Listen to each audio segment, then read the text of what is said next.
Students, आज हम class 12th के first chapter electrostatic charge and field के टॉपिक टॉर्क के ऊपर जिक्र करने वाले हैं। हमने लास्ट वीडियो में इलेक्ट्रिक डायपोल के बारे में पढ़ा था। आपको बताया था क्या होता है electric dipole. Electric dipole is a system of two equal and opposite charges placed very close to each other. Dipole के लिए हमने आपको बताया था कि जब भी डायपोल का नाम लें, एक तस्वीर दिमाग में आ जाए आपके। डायपोल बोले तो ए बी, जिसके चार्जेस होंगे -q एंड +q, जिनके बीच का डिस्टेंस होगा 2a। तो इस सिस्टम को हम बोलते हैं इलेक्ट्रिक डायपोल। दोनों चार्जेस इक्वल भी हैं, अपोजिट भी हैं और एक दूसरे के बहुत करीब रखे हों। इनके बीच के डिस्टेंस को 2a से डिनोट करते हैं, ये कहलाती है डायपोल लेंथ। डायपोल के दोनों चार्जेस को जॉइन करने वाली लाइन को बोलते हैं डायपोल एक्सिस। और सारे डिस्टेंस कहां से मेजर करते हैं? डायपोल के सेंटर से। तो ये सेंटर O हो गया। ये होता है इलेक्ट्रिक डायपोल, हम पढ़ चुके हैं। और डायपोल के दोनों चार्जेस का मैग्नीट्यूड तो सेम होता है। तो डायपोल के किसी भी एक चार्ज के मैग्नीट्यूड और उसके दोनों चार्जेस के बीच के डिस्टेंस के प्रोडक्ट को बोलते हैं डायपोल मोमेंट, जिसको डिनोट करते हैं P से। तो P इक्वल्स होता है Q इंटू 2a। ये डायपोल मोमेंट होता है। ये भी एक वेक्टर क्वांटिटी होती है जिसकी डायरेक्शन होती है from negative charge to positive charge. ये अपन पढ़ चुके थे। आज हम जो पढ़ने जा रहे हैं वो पढ़ने जा रहे हैं torque acting on electric dipole placed in uniform electric field. तो देखिए क्लास 11 का थोड़ा सा कंसेप्ट यहाँ यूज होगा। टॉर्क हम किस किस को बोलते हैं? एक टॉर्क होता है मोमेंट ऑफ फोर्स, एक होता है मोमेंट ऑफ कपल। ठीक है कि नहीं? टर्निंग इफेक्ट ऑफ फोर्स और कपल इज कॉल्ड टॉर्क। तो यहां पर हम कपल का यूज करेंगे, मोमेंट ऑफ कपल को बोल रहे हैं टॉर्क। तो सबसे पहले तो आपके दिमाग में ये क्लियर कर दें कि व्हाट इज कपल, है ना। कपल सुन के शायद आप लोग के मन में कुछ और ख्याल आ रहा होगा। तो फिजिक्स में कपल का मतलब क्या होता है ये समझ लीजिए। फिजिक्स में कपल का मतलब है दो इक्वल एंड अपोजिट फोर्सेस की pair, a pair of two equal and opposite forces acting at two different points with different lines of actions. इसको बोलते हैं हम क्या? कपल। ठीक है कि नहीं? फिजिक्स में तो कपल में दो फोर्स होंगे, दोनों मैग्नीट्यूड में कैसे होंगे? इक्वल। डायरेक्शन होंगी कैसी? अपोजिट। एक ही पॉइंट पे लगेंगे नहीं, एक ही पॉइंट पे लग गए इक्वल अपोजिट तो कैंसिल कर देंगे एक दूसरे को। लाइन ऑफ एक्शन अलग अलग होंगी, अलग अलग पॉइंट्स पे लगेंगे। और ऐसे फोर्सेस की पेयर को तो हम कहेंगे कपल। और कपल की टेंडेंसी होती है किसी बॉडी को रोटेट करने की। और एक कपल अप्लाई करके एक बॉडी में कितना रोटेशन प्रोड्यूस कर सकते हैं, इसका मेजर होता है मोमेंट ऑफ कपल। तो मोमेंट ऑफ कपल को ही हम टॉर्क कहेंगे, डिनोट करते हैं टाउ से। तो एक फार्मूला मोमेंट ऑफ कपल का हम आपको याद दिला दें, जो क्लास 11th में आप लोगों ने पढ़ा है कि मोमेंट ऑफ कपल, और इसी को हम कह देते हैं टॉर्क, डिनोट करते हैं टाउ से। एंड क्या होता है फार्मूला? तो चूंकि कपल में दो फोर्स होते हैं, मैग्नीट्यूड दोनों का ही सेम होता है, तो कोई सा भी एक फोर्स ले सकते हैं, वन ऑफ द फोर्स। और दोनों फोर्स की लाइंस ऑफ एक्शन अलग अलग होती हैं। तो into perpendicular distance from perpendicular distance between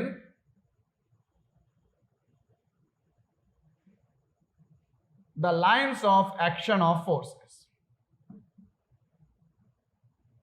the lines of action of forces है। तो ये 11 का कंसेप्ट बट 12th में भी बहुत यूज होने वाला है, 3-4 बार यूज होगा। तो बार बार हमको बताना ना पड़े, इसके लिए फार्मूले को पहली फुर्सत में दिमाग में चिपका लो कपड़िया में अच्छी तरीके से। क्या होता है मोमेंट ऑफ कपल या टॉर्क? तो फार्मूला होता है वन ऑफ द फोर्स, क्योंकि कपल है, कपल में दो फोर्स होते हैं, दोनों का मैग्नीट्यूड सेम है, कोई सा भी एक ले लेते हैं। तो one of the force into perpendicular distance between the lines of action of forces. ठीक है कि नहीं? और कपल कब लगेगा? जब किसी बॉडी पर दो फोर्स लग रहे हों, दो फोर्स ऐसे लग रहे हों जिनके मैग्नीट्यूड्स हों सेम, डायरेक्शंस हों अपोजिट, और एक ही पॉइंट पर लग के अलग अलग पॉइंट्स पे लगें, लाइंस ऑफ एक्शंस अलग अलग। समझ में आ गया आया? डेली लाइफ में हम नल को खोलने के लिए, बंद करने के लिए कपल अप्लाई करते हैं। देखिए उंगलियां इधर जा रही हैं तो अंगूठा इधर जा रहा है, तो दोनों पे फोर्स इक्वल लग रहा है लेकिन डायरेक्शन अपोजिट है और अलग अलग पॉइंट पे लग रहे हैं, अलग अलग लाइंस ऑफ एक्शन। तो खोलने के लिए भी और बंद करने के लिए भी। ठीक है ना? कई बार आप गाड़ी को भी, स्टीयरिंग को घुमा रहे हैं तो उसके लिए भी अपने को कपल अप्लाई करना पड़ रहा है। एक हाथ इधर है, एक हाथ इधर है स्टीयरिंग पे, और इधर वाला नीचे जा रहा है तो इधर वाला ऊपर जा रहा है। तो दो फोर्स लग रहे हैं, मैग्नीट्यूड में दोनों कैसे हैं? इक्वल। डायरेक्शन कैसी है? अपोजिट। और एक ही पॉइंट पे नहीं लग रहा है, एक ही पॉइंट पे लगा के अगर अपन लगाएंगे तो भाई ऊपर भी नीचे भी, तो वहां पे क्या होगा? कोई नेट फोर्स 0 हो जाएगा। और दोनों की डायरेक्शन अपोजिट होनी चाहिए। और ये भी नहीं करना कि पता स्टीयरिंग में दो फोर्स लगा रहे हैं अलग अलग पॉइंट पे, ठीक है अलग अलग पॉइंट पे, लेकिन डायरेक्शन सेम, पता दोनों ऐसे लगा दिए, स्टीयरिंग उड़ जाएगी, घूमेगी नहीं। तो जरूरी क्या है कि दोनों फोर्स मैग्नीट्यूड में कैसे हो, इक्वल, डायरेक्शन हो अपोजिट, और एक ही पॉइंट पर न लग के अलग अलग पॉइंट्स पे लगे with different lines of action. ऐसे फोर्सेस की पेयर को हम बोलते हैं कपल। और कपल की टेंडेंसी क्या होती है, बॉडी को रोटेट करने की, और एक कपल अप्लाई करके कितना रोटेशन बॉडी में प्रोड्यूस होता है इसका मेजर होता है मोमेंट ऑफ कपल। इसी को टॉर्क भी कहते हैं, डिनोट करते हैं टाउ से। तो टाउ इक्वल टू होता है one of the force into perpendicular distance between the lines of action of forces. Clear है कि नहीं? अब हम अभी जो डेरिवेशन करेंगे उसमें इस फॉर्मूले का यूज होने वाला है, याद रखिएगा। अब थोड़ा सा आपको बता दें कि डायपोल के अंदर दो चार्जेस होते हैं, minus Q and plus Q. और जब डायपोल को एक यूनिफॉर्म इलेक्ट्रिक फील्ड में रखेंगे, तो यूनिफॉर्म इलेक्ट्रिक फील्ड मैंने बताया था ऐसी इलेक्ट्रिक फील्ड जिसके सभी पॉइंट्स पे इलेक्ट्रिक फील्ड इंटेंसिटी जो है वो कैसी हो, सेम हो। तो अगर एक यूनिफॉर्म इलेक्ट्रिक फील्ड में हमने एक डायपोल को रख दिया और उसको कुछ इस तरह से रखा कि इलेक्ट्रिक फील्ड की डायरेक्शन ये है, और डायपोल को हमने ऐसे रख दिया, कुछ एंगल बनाते हुए इलेक्ट्रिक फील्ड के साथ थीटा एंगल पे, और डायपोल में दो चार्जेस हैं, एक माइनस क्यू भी है और एक प्लस क्यू भी है। ये हमारा डायपोल हो गया। डायपोल मोमेंट की डायरेक्शन होती है negative charge to positive charge, ये डायपोल हो गया हमारा। अब आप देखेंगे कि हमने आपको फॉर्मूला बताया था कि जब कोई क्यू मैग्नीट्यूड का चार्ज ई इंटेंसिटी के इलेक्ट्रिक फील्ड में रखा हो तो ड्यू टू इलेक्ट्रिक फील्ड उस पे एक फोर्स लगता है F इक्वल्स टू QE। ठीक है कि नहीं? अब ये जो फोर्स लगता है F इक्वल टू QE, ये चाहे पॉजिटिव चार्ज हो नेगेटिव चार्ज, मैग्नीट्यूड तो यही रहता है, लेकिन डायरेक्शन के बारे में हमने बताया था कि पॉजिटिव चार्ज पे ये फोर्स लगता है in the direction of field, जबकि नेगेटिव चार्ज पे लगता है in the direction opposite to field. तो what is the direction of field? ये इलेक्ट्रिक फील्ड की डायरेक्शन है, ये लिख दिया मैंने, ये जा रही है लेफ्ट टू राइट। तो पॉजिटिव चार्ज प्लस क्यू पे फोर्स लगेगा in the direction of field like this, ठीक है ना? ये देखिए इलेक्ट्रिक फील्ड की डायरेक्शन में लग रहा है QE फोर्स, और नेगेटिव चार्ज जो है माइनस क्यू लगेगा फोर्स उस पे भी इतना ही, F इक्वल्स टू QE, लेकिन डायरेक्शन कैसी होगी, अपोजिट होगी। ये लग गया QE force. Now you can clearly see that both the forces are equal in magnitude, but directions are opposite. ठीक है ना? तो ऐसे फोर्सेस की पेयर जिनके मैग्नीट्यूड हो इक्वल, डायरेक्शंस हो अपोजिट, तो ये मिलके अप्लाई क्या करते हैं, कपल। तो यहाँ पे कपल लगेगा। इस कपल की टेंडेंसी क्या होगी, ये डायपोल को ऐसे घुमा के इलेक्ट्रिक फील्ड के पैरेलल करने की कोशिश करेगा। क्लियर है कि नहीं? तो बात समझ में आ गई। तो कैसे लगेगा टॉर्क इलेक्ट्रिक डायपोल पे, और कैलकुलेट करने के लिए फार्मूला हम कौन सा यूज करेंगे, तो दिमाग में बिठा लो फार्मूला, मोमेंट ऑफ कपल यानी टॉर्क टाउ इक्वल टू क्या होता है, one of the force into perpendicular distance between the lines of action of forces. Clear है कि नहीं?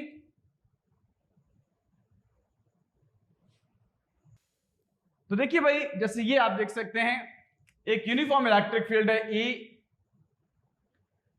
तो ये हमने इलेक्ट्रिक फील्ड की डायरेक्शन दिखा दी है। यूनिफॉर्म इलेक्ट्रिक फील्ड को पैरेलल लाइन से रिप्रेजेंट करते हैं, पैरेलल स्ट्रेट लाइन से, तो ये दिखा दिया हमने यूनिफॉर्म इलेक्ट्रिक फील्ड। और इस यूनिफॉर्म इलेक्ट्रिक फील्ड में डायरेक्शन आप देख सकते हैं ये है लेफ्ट टू राइट।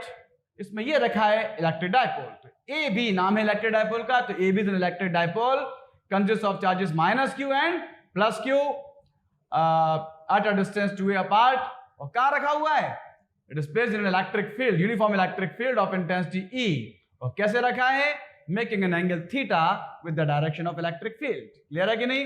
ये बात थोड़ा सा अपन थ्योरी में लिख देंगे शुरू में, क्या माना है अपन ने।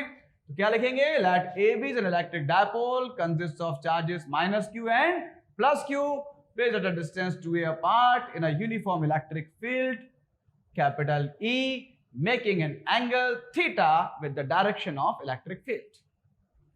Now as you can see कि डायपोल के अंदर दोनों चार्जेस हैं, प्लस क्यू भी और माइनस क्यू भी। हमने आपको बताया था प्लस क्यू चार्ज पे भी फोर्स लगेगा QE, माइनस क्यू चार्ज पे भी फोर्स लगेगा QE, लेकिन डायरेक्शन क्या होंगी, प्लस क्यू चार्ज पे फोर्स लगेगा in the direction of field QE, जबकि माइनस क्यू चार्ज पे लगेगा इतना ही फोर्स QE, लेकिन in the direction opposite to electric field. Both this forces are equal in magnitude, opposite in direction, acting at two different points with different lines of actions. That's why these two equal opposite forces apply a couple on the dipole. क्या करेंगे, dipole पे एक couple apply करेंगे, which tends to bring the dipole parallel to electric field. जो घुमा के dipole क्या करेगा, इलेक्ट्रिक फील्ड को पैरेलल करने की कोशिश करेगा इलेक्ट्रिक फील्ड के डायपोल को। समझ में आ गया नहीं आया? तो जब हम फ्रीली छोड़ देंगे तो ये कपल क्या करेगा, घुमा के डायपोल को इलेक्ट्रिक फील्ड के पैरेलल करने की कोशिश करेगा। जब पैरेलल हो जाएगा उसके बाद वो टच से मस नहीं होगा, फिर तो हमें ही मेहनत करनी पड़ेगी उसको हिलाने के लिए। यानी फेवरेट पोजीशन जो उसकी होगी वो क्या होगी, जब वो पैरेलल हो जाएगा इलेक्ट्रिक फील्ड का, इलेक्ट्रिक फील्ड के पैरेलल जब हो जाएगा, ठीक है कि नहीं, तो वो हमारी मीन पोजीशन, इक्विलिब्रियम पोजीशन होगी। बात समझ में आई? तो यहां पर अब हमको टॉर्क निकालना है। ये बात तो तय है कि जैसे अगर पैरेलल टू इलेक्ट्रिक फील्ड होगा तो टॉर्क जीरो हो जाएगा, ये भी आगे एक्सप्लेन करेंगे। जब पैरेलल टू इलेक्ट्रिक फील्ड आ जाएगा तो टॉर्क क्या हो जाता है, जीरो। लेकिन जब ये कुछ भी एंगल बनाते हुए रखा होगा तो इस तरह से कपल लगेगा जो उसे घुमा के इलेक्ट्रिक फील्ड के पैरेलल करने की कोशिश करेगा। तो जो भी फोर्स, जो भी कपल किसी बॉडी को उसकी ओरिजिनल पोजीशन में रिस्टोर करने की कोशिश करता है, तो by the knowledge of class 11 हम जानते हैं उसको अपन रिस्टोरिंग बोलते हैं। फोर्स है तो रिस्टोरिंग फोर्स एंड कपल है तो रिस्टोरिंग कपल। क्लियर है कि नहीं? अब आप यहां पे देख रहे हैं हमको निकालना है टॉर्क। टॉर्क का मतलब यहां मोमेंट ऑफ कपल होता है, जिसका फॉर्मूला भी मैंने आपको बताया था। क्या होता है? One of the force into perpendicular distance between the lines of action of forces. तो वो अगर हम निकालना चाहें तो उसको हम रिस्टोरिंग कपल बोल रहे हैं। पहली बात तो moment of restoring couple, moment of restoring couple, इसी को हम टॉर्क भी कह रहे हैं। और टॉर्क टाउ इक्वल्स टू, तो फार्मूला हम जानते हैं क्या होता है, one of the force into perpendicular distance between the lines of action of forces. तो वन ऑफ द फोर्स की बात करें तो दोनों ही फोर्स क्या है, क्यूई। तो वन ऑफ द फोर्स तो क्यूई हो गया हमारा, और इनटू जब हमें परपेंडिकुलर डिस्टेंस निकालना है between the lines of action of forces के बीच, एक फोर्स ये है, इसकी लाइन ऑफ एक्शन ये रही, दूसरे फोर्स की लाइन ऑफ एक्शन ये, इसको एक्सटेंड कर सकते हैं आगे भी क्योंकि परपेंडिकुलर डालना है, ऐसे तो जाएगा नहीं परपेंडिकुलर, इसको थोड़ा एक्सटेंड करके आगे यहां से ड्रॉ किया परपेंडिकुलर, इसकी लाइन ऑफ एक्शन से इसकी लाइन ऑफ एक्शन के बीच का परपेंडिकुलर डिस्टेंस निकालना है। तो ये परपेंडिकुलर ड्रॉ करने पड़ेंगे लाइक दिस, और ये परपेंडिकुलर ही है, इसमें कोई शक ना रहे, साइन और बना दिया अपन ने यहाँ पे, ठीक है कि नहीं। और इस पॉइंट को भले सा कुछ नाम दे दिया, सपोज सी। तो BC यहां पर अगर देखा जाए गौर से तो what is BC?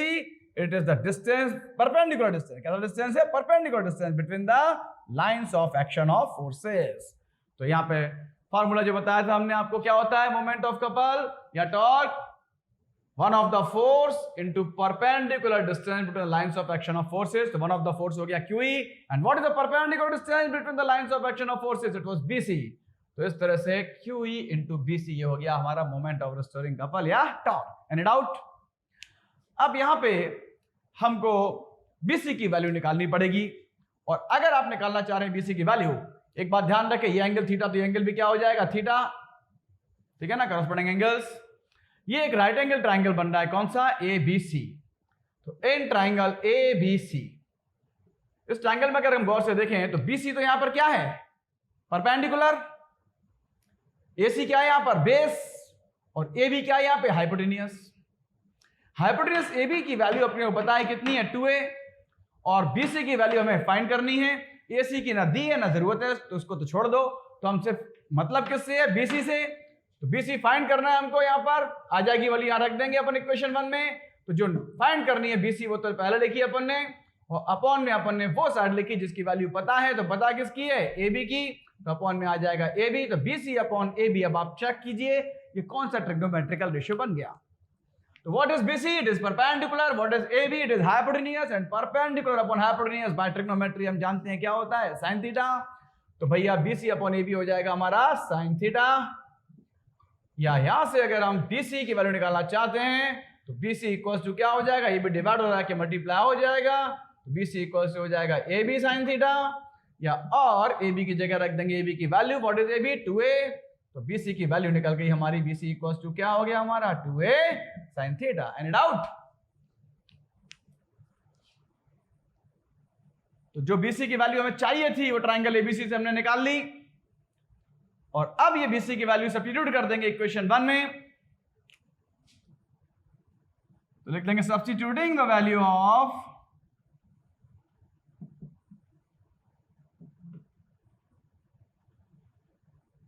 BC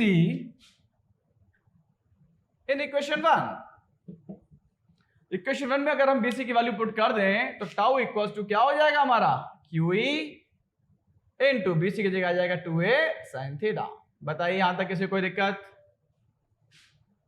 BC की वैल्यू पुट कर दी, ये वाली 2a sin थीटा कहां रख दी, इक्वेशन 1 में। तो tau equal to QE into BC की जगह BC की value 2a sin theta. Now into में हम आगे पीछे लिख ही सकते हैं, तो Q और 2a पास पास लिख लो, फार्मूला बन जाएगा Q इंटू 2a क्या होता है, डायपोल मोमेंट P। सो Q इंटू 2a पहले लिख लिया, E को पीछे शिफ्ट कर दिया, E into sine theta. But Q into 2A क्या होता है? Q into 2A equal to होता है डायपोल मोमेंट P, ठीक है ना? What is it? It is dipole moment. तो ये आ गया फॉर्मूला हमारा। Therefore टाउ इक्वल्स टू क्या हो जाएगा हमारा? तो Q इंटू 2A होता है P E sin theta. This is the expression for torque acting on electric dipole placed in uniform electric field. Tau equals to P sin theta. Note कर लीजिए।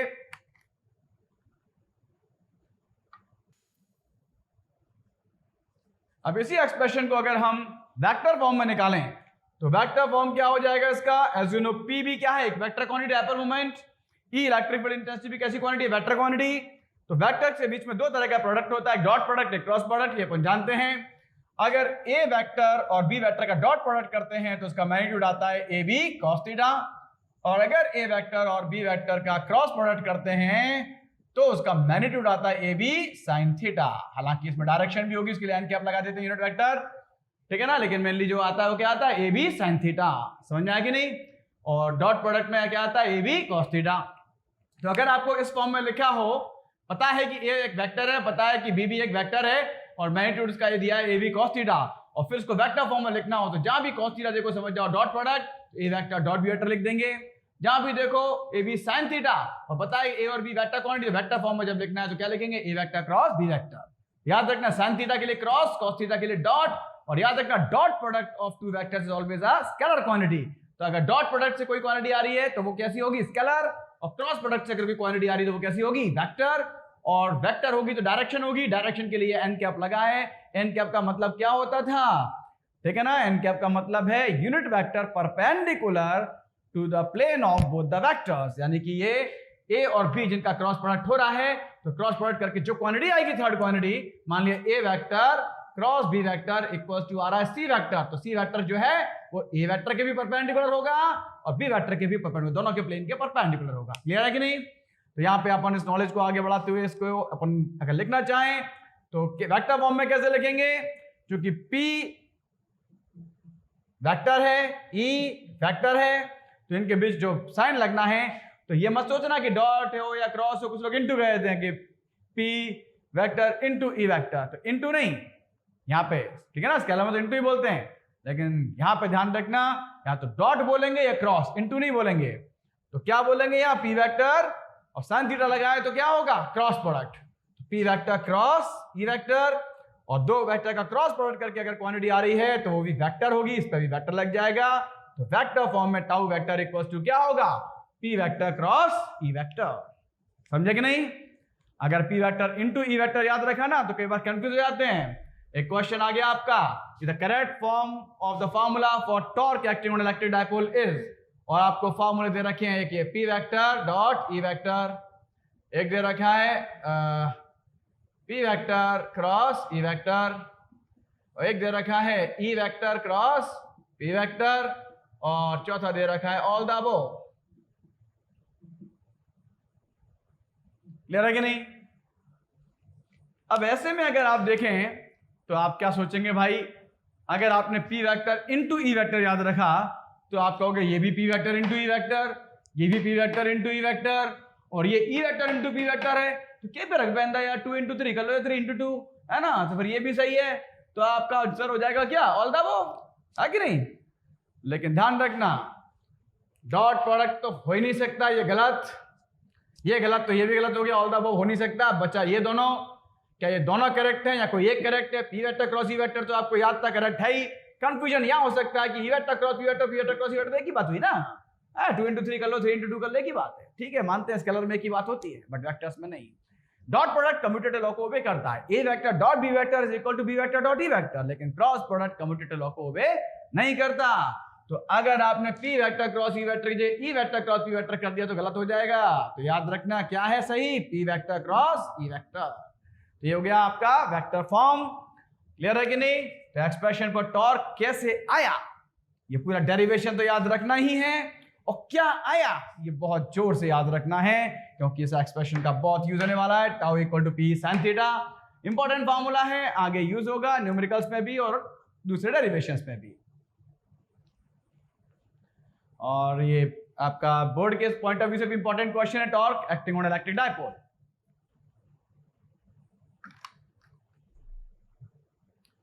अब ये एक्सप्रेशन डिराइव करने के लिए भी आ सकता है, डायरेक्ट लिखने के लिए भी आ सकता है, और साथ में कुछ पुंछले जोड़ सकते हैं। क्वेश्चन में आपसे ये भी पूछा जा सकता है कि इस एक्सप्रेशन में म्यूचुअली परपेंडिकुलर, ये क्वेश्चन बोर्ड में आया था, इस एक्सप्रेशन में म्यूचुअली परपेंडिकुलर वेक्टर्स की पेयर लिखिए। That the pairs of two mutually perpendicular vectors, ठीक है नहीं, इन द एक्सप्रेशन। एक्सप्रेशन हमारा ये है, इसमें तीन वेक्टर क्वांटिटीज है, टाउ वेक्टर, पी वेक्टर और ई वेक्टर। इनमें से म्यूचुअली परपेंडिकुलर वेक्टर्स की पेयर्स कौन कौन सी हैं? तो बच्चा कंफ्यूज हो गया, भाई जी क्या पूछ लिया यार, ये कैसे समझ में आएगा, है कि नहीं?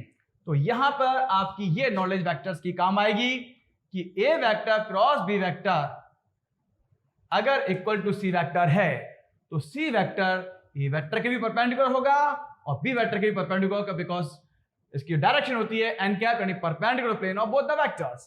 तो यहां हमारा जो टॉर्क टाउ वेक्टर है वो पी वेक्टर के भी पैरेलल होगा, ई वेक्टर के भी पैरेलल होगा।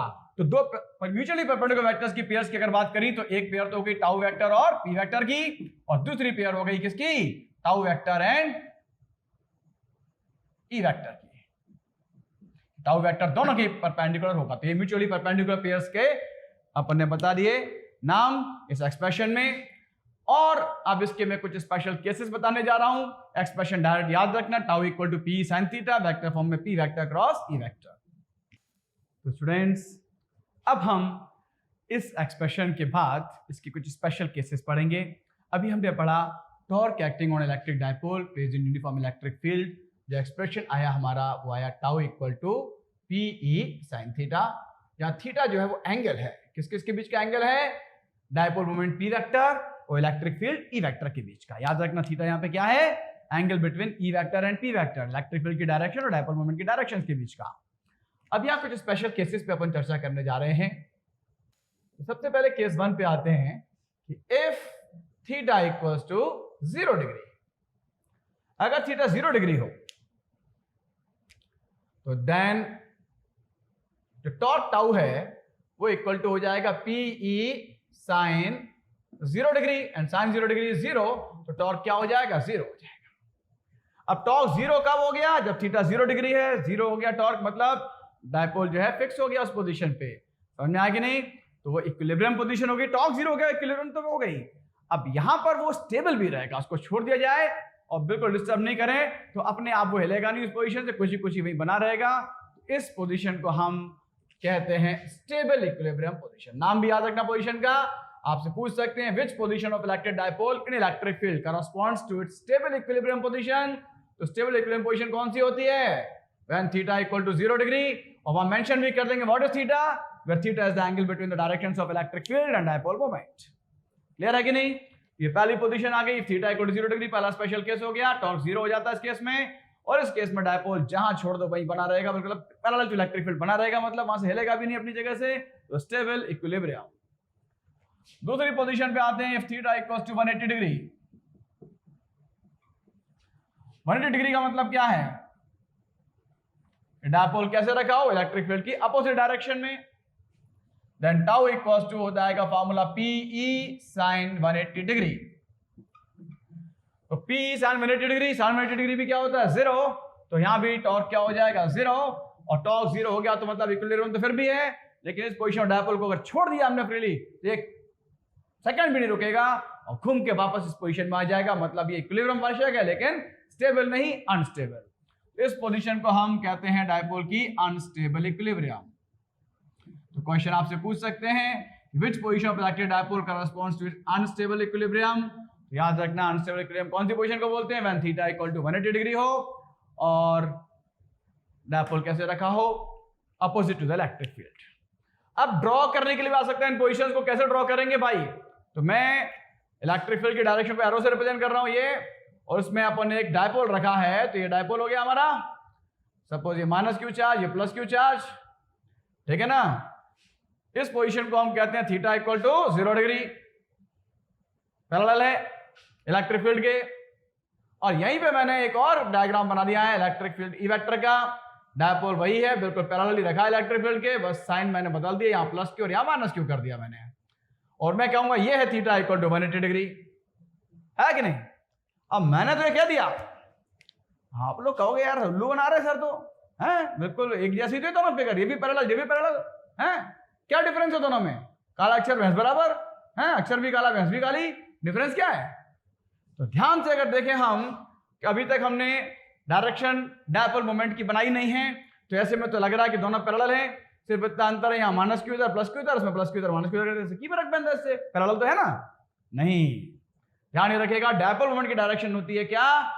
From negative to positive. तो यहाँ डायपोल मोमेंट की डायरेक्शन बनाएंगे फ्रॉम नेगेटिव टू पॉजिटिव। तो देखिए ये डायरेक्शन पी वेक्टर की, ये डायरेक्शन ई वेक्टर की, दोनों की डायरेक्शन सेम है, इसलिए दोनों पैरेलल है। थीटा क्या होगा? 0 degree. But in this case negative charges are positive charges are, तो डायपोल मोमेंट की direction from negative to positive, ऐसे जाएगा डायपोल मोमेंट की डायरेक्शन पी वेक्टर। और now you can clearly see that p vector and e vector are in opposite direction.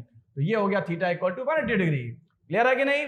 This is stable equilibrium, this is unstable equilibrium. Got it? Diagram भी draw करने के लिए आ सकता है। अब आते हैं हम तीसरे केस पे। If theta equals to 90 degree then tau equals to हो जाएगा p e sine 90 degree. And you know very well sine 90 degree 1 होता है और साइन में मैक्सिमम वैल्यू होती है, 1 से ज्यादा होती नहीं है। तो टॉर्क की भी यहां से मैक्सिमम वैल्यू आएगी, तो मैक्सिमम टॉर्क को हम टाउ मैक्स कह सकते हैं। टॉर्क तो टाउ और मैक्सिमम है तो टाउ मैक्स, तो यहां से आएगी टाउ मैक्स इक्वल टू क्या होता है? पीई। किसी क्वेश्चन टॉर्क पूरा निकालने के बजाय कह दिया मैक्सिमम टॉर्क, तो मैक्सिमम टॉर्क के लिए डायरेक्ट ये फॉर्मूला लगा देंगे, मैक्सिमम टॉर्क टाउ मैक्स क्या होता है? पी। और किस पोजीशन में होता है ये टॉर्क मैक्सिमम? जब थीटा इक्वल टू क्या हो? 90 डिग्री। क्या कहते हैं इस पोजीशन को? This position is called standard position. नाम से याद रखना तीनों पोजीशन। स्टैंडर्ड पोजीशन किसको बोलते हैं? थीटा इक्वल टू 90 डिग्री को। जब डायपोल कैसे रखा हो, ये फिगर बना के दिखा दूं, इलेक्ट्रिक फील्ड की डायरेक्शन है और डायपोल ऐसे रखा हो, suppose this is minus q charge, this is plus q charge, ठीक है ना? ये डायपोल मोमेंट की डायरेक्शन पी वेक्टर, ये ई वेक्टर, दोनों के बीच का एंगल कितना बन रहा है? 90 डिग्री। तो यहाँ पे डायपोल जो है कौन सी पोजीशन में कहलाएगा? स्टैंडर्ड पोजीशन में। टॉर्क मैक्सिमम होगा। तो मैक्सिमम टॉर्क डायपोल पे कब लगता है? जब डायपोल पर परपेंडिकुलर टू इलेक्ट्रिक फील्ड रखा हो, थीटा इक्वल टू 90 डिग्री हो। क्या बोलते हैं इसे? Standard position. किसी क्वेश्चन में आपसे ये भी पूछ लिया जाए अगर कि when the torque acting on the dipole is half the maximum, तो torque acting on the dipole maximum का हाफ कब होगा? तो मैक्सिमम तो कौन सा होता है? P, और P का हाफ यानी P/2। तो P/2 किस पोजीशन में होगा? तो ये तो अपन जानते हैं टाउ इक्वल टू क्या होता है? PE sin थीटा, और हमको करना है P/2, यानी कि P तो है, sin थीटा की जगह में क्या चाहिए? 1/2, और sin थीटा 1/2 कौन से एंगल पे होता है? थीटा इक्वल टू 30 डिग्री पे। तो इस तरह से अपने को बता दिया कि भाई जब थीटा 30 डिग्री पे होगा तब टॉर्क क्या होगा? मैक्सिमम का हाफ, यानी ये क्या हो गया कंडीशन? Half the maximum. ये भी क्वेश्चन आ चुका है एग्जाम में। तो हाफ द मैक्सिमम टॉर्क कब होगा? किस पोजीशन में होगा? जब डायपोल इलेक्ट्रिक फील्ड के साथ 30 डिग्री एंगल बनाते हुए रखा हो, ठीक है ना? फिगर बनाएंगे तो ऐसे बना सकते हैं कि ये इलेक्ट्रिक फील्ड की डायरेक्शन, ये dipole, this is minus Q, this is plus Q, and the angle is 30 degree. Clear है कि नहीं? और चूंकि डायपोल जब यूनिफॉर्म इलेक्ट्रिक फील्ड में रखा होता है तो उस पर जो फोर्स लगता है, ठीक है ना, दोनों एंड्स पे लगेगा QE, दोनों ही मैग्नीट्यूड में इक्वल होता है, डायरेक्शन में अपोजिट होता है। ऐसे में अगर आपसे पूछा जाए नेट फोर्स, तो net force on the dipole in uniform electric field is always 0। Uniform electric field में नेट फोर्स डायपोल पर हमेशा क्या होगा? 0। क्लियर है कि नहीं? लेकिन अगर नॉन यूनिफॉर्म इलेक्ट्रिक फील्ड है तो फिर क्या होगा? नेट फोर्स 0 नहीं होगा, ठीक है ना? पता चला इलेक्ट्रिक फील्ड जहां पे माइनस क्यू चार्ज है वहां पे E1 है, जहां प्लस क्यू चार्ज है वहां E2 है। तो फिर जो फोर्स होंगे एक होगा QE1, एक होगा QE2, ठीक है ना? अपोजिट है बेशक, तो माइनस हो जाएगा QE1 माइनस QE2, लेकिन चूंकि दोनों इक्वल नहीं होंगे तो नेट फोर्स 0 नहीं होगा। तो नेट फोर्स 0 कब होगा डायपोल पे? जब वो रखा हो यूनिफॉर्म इलेक्ट्रिक फील्ड में। और कब 0 नहीं होगा? जब वो रखा हो नॉन यूनिफॉर्म इलेक्ट्रिक फील्ड में। और टॉर्क का क्या होता है भाई? देखिए यहां पर अगर डायपोल जैसा ये है, ठीक है ना, तो इस केस में यूनिफॉर्म इलेक्ट्रिक फील्ड है, तो यहां फोर्स QE लगेगा, यहां फोर्स भी QE लगेगा, दोनों फोर्स मैग्नीट्यूड में इक्वल, डायरेक्शन में अपोजिट, कपल बनाएंगे और डायपोल सिर्फ और सिर्फ प्योर रोटेशनल मोशन करेगा, सिर्फ रोटेशन मोशन होगा। लेकिन अगर नॉन यूनिफॉर्म इलेक्ट्रिक फील्ड में रखा डायपोल तो क्या होगा? फोर्स अपोजिट तो लग रहे हैं, लाइन ऑफ एक्शन अलग अलग है, यानी टर्निंग इफेक्ट तो प्रोड्यूस करेंगे, लेकिन प्योर रोटेशन मोशन नहीं होगा, क्योंकि एक फोर्स इस तरफ भी लग रहा होगा जिसके कारण रोटेशन मोशन के साथ साथ क्या होगा, ट्रांसलेटरी मोशन भी होगा। तो नॉन यूनिफॉर्म इलेक्ट्रिक फील्ड में डायपोल का जो है दो मोशन होंगे, rotation motion plus translatory motion. लेकिन अगर यूनिफॉर्म इलेक्ट्रिक फील्ड में डायपोल रखा है तो सिर्फ और सिर्फ कौन सा मोशन होगा, pure rotational motion. Is that clear? तो आज जो हमने पढ़ा topic, torque acting on electric dipole placed in uniform electric field, इससे रिलेटेड काफी बातें आपको बताई। नॉट ओनली एक्सप्रेशन किया, क्या है कि बच्चों के आज तो सिर्फ मेन चीज रटना की, तो एक्सप्रेशन तो रट लिया, मलाई तो चाट ली, लेकिन और भी ऐसी बहुत सी चीजें होती है, जैसे केसेस मैंने जो आपको बताए, पोजीशंस के नाम बताए, अभी बीच में अपने कुछ क्वेश्चन डिस्कस किए। ये हर फॉर्मूले के बाद, हर डेरिवेशन के बाद में जो करता हूं, ये होते हैं वो कंसेप्ट्स और कंसेप्चुअल क्वेश्चंस जो आपको सबसे ज्यादा परेशान करते हैं। होते छोटे छोटे से हैं, लेकिन आपके मार्क्स कहीं ना कहीं बहुत ज्यादा अफेक्ट करते हैं। अल्पिन होती है ना, अल्पिन होती छोटी सी है लेकिन चुभती बड़ी जोर से है, वैसे ये क्वेश्चन नहीं आते और चुभते हैं बड़ी जोर से, ठीक है ना। यानी कंसेप्चुअली आपको स्ट्रांग होना बहुत जरूरी है, सिर्फ डेरिवेशन रटना नहीं है, उनके आउटकम्स, उनके बाद उनको अप्लाई करना, उनसे रिलेटेड छोटी छोटी बातें, ये अगर आपको पता हो तो चूंकि अपने को इतना एक्सपीरियंस है, हमें पता है कौन से क्वेश्चंस बोर्ड में आए हैं, इस टॉपिक से रिलेटेड क्या क्या पूछा जा सकता है, तो पूरी कोशिश होती है अपनी कि थोड़े से शब्दों में ज्यादा से ज्यादा बात करें और आपके सामने वो सारे क्वेश्चंस के आंसर उसी लेक्चर के अंदर आ जाएं। अब आप कोई भी क्वेश्चन देखेंगे टॉक से रिलेटेड तो आपका दिमाग चल जाएगा, क्लियर है कि नहीं, आपसे उसका क्वेश्चन बचेगा नहीं। तो यही है हमारा काम, बहुत ज्यादा नहीं, सीधी बात, नो बकवास, ठीक है ना। यानी जितनी भी जरूरी चीजें वो आपको बता रहे हैं और कम से कम टाइम में आपको ज्यादा से ज्यादा डिलीवर कर रहे हैं, ठीक है ना। आप आज के लिए इतना ही, फिर मिलते हैं अगले वीडियो में।